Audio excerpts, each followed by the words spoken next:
artist and your favorite artist, well, you're not getting amused. This is Self-Critic Reviews. Is this gonna get different clues? Or if it's on YouTube, yet he is getting no use. If you want some unbiased opinions, an analytic mind is worth billions. Yet he has been hiding his brilliance underneath this stifling diffidence. And if you don't like his opinions, go look for like-minded civilians to whine in the comment section and slap a dislike on his videos. Welcome to Self-Critic Reviews, and today Self-Critic is gonna review Black Mirror Season 5, Episode 2. Spoilers ahead, proceed at your own risk. This was so much better than Episode 1, and it felt like a classic Black Mirror episode as well. Maybe not in terms of depth, because both are fairly interesting in that sense, but in the overall story progression and keeping the viewer engaged. Andrew Scott's acting was great. I especially want to highlight the scene when he flipped out on the kid when he found out that he was just an intern and not one of the higher-ups. Modern fucking companies! Everyone looks so fucking young! How is anybody looking in supposed to have a sense of the fucking hierarchy?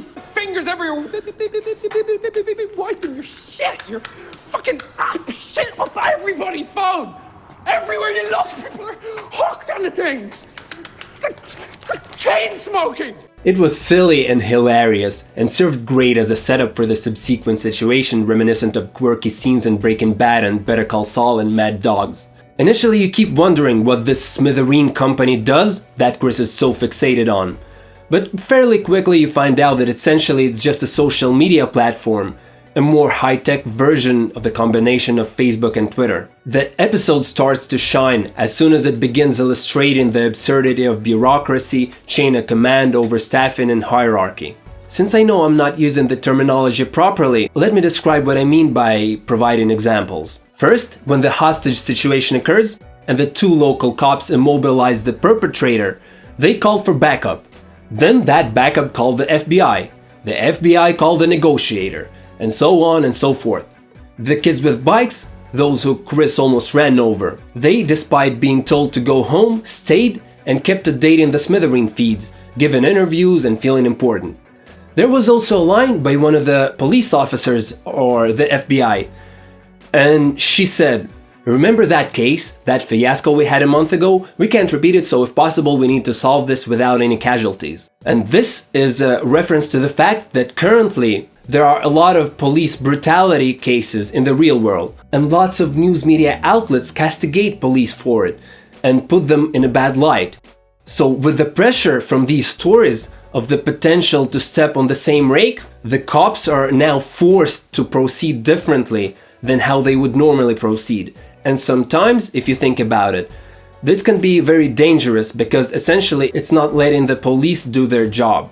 At Chris's end, he told Jaden to call the front desk so that they could connect him to HR, so that HR can connect them to somebody who knows Billy Bauer, a person who Chris wants to talk to. She also called the police and went through another chain of command to contact Penelope Wu, who, instead of contacting Billy right away, assembles a gathering of people, each one of whom has their own professional counsel, confusing the situation even more. And even when they contacted Billy Bauer, and Billy said, "I want to talk to the guy." That's not a good idea. They still provide arguments as to why this isn't a good idea, thinking about potential loss of revenue and other damages the company may incur.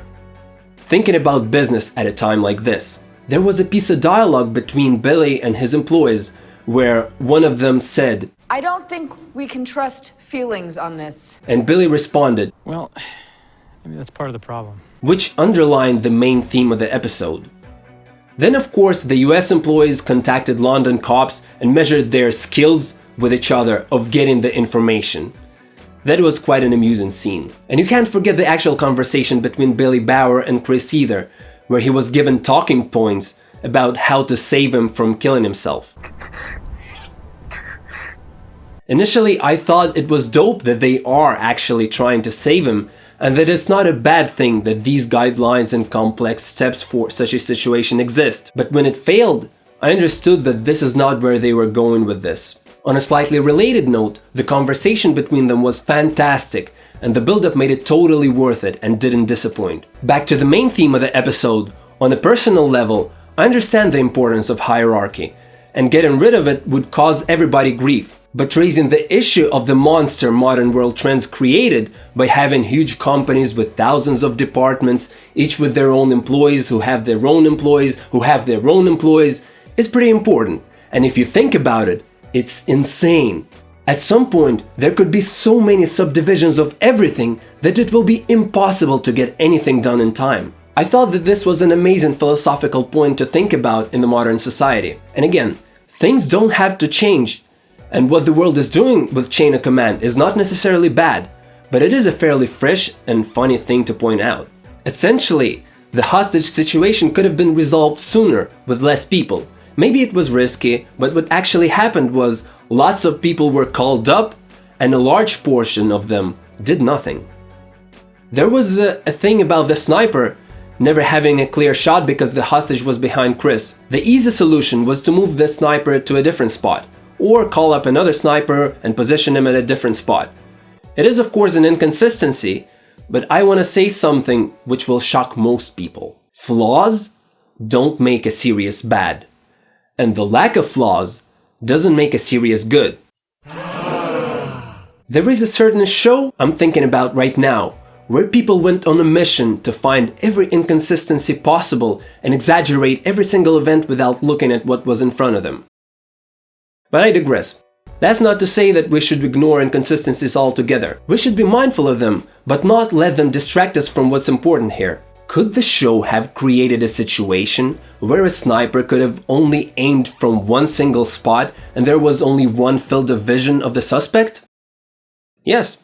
They could have, for example, chose the car breakdown to happen in a more difficult location, maybe near an abandoned house where Chris could have quickly taken Jaden hostage. Poor field of vision there for sure. But what's the drawback? The drawback is that it's a somewhat clumsy solution and does not illustrate the ridiculousness of the situation. After all, in some respect, Black Mirror is a satire, and satires sometimes exaggerate things and require some suspension of disbelief. We soon found out Chris's motivation, which wasn't too complex, but I thought it was very relevant to the story and to Black Mirror's tech theme of what technology is doing to us. And of course, Chris is an unstable character who shouldn't have any problems with getting written, because the possibilities are endless, especially into such a ridiculous setting. But his character development or complexity is not what's important anyway. What I thought was interesting to think about is after everything was said and done, what was Chris's initial plan? Before he found out he was dealing with a nobody, an intern, before the cops noticed him.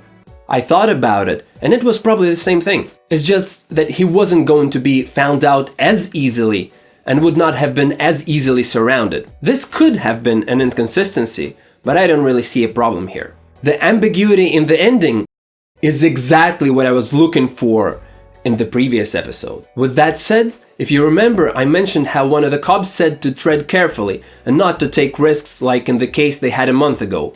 Yet they still decided to shoot.